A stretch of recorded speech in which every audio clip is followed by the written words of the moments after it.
Student shot with a taser on a school bus. Well, tonight the police chief says he fully backs the officer who tased this teenage girl. Investigative reporter Jace Larson explains how it happened from Cleveland. There was a big argument on the bus, big enough, in fact, for the school bus driver to pull over and call police. When an officer arrived, we're told one of the students attacked that officer, so the officer used her taser.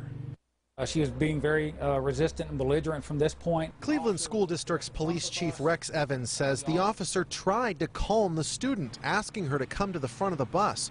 When the teen refused, the officer went back to her, and that is when Evans says the student shoved the officer to the floor. The student did attempt at one point to reach out and grab the taser from the officer's hand. The chief says the student then rushed to the front and started assaulting the bus driver.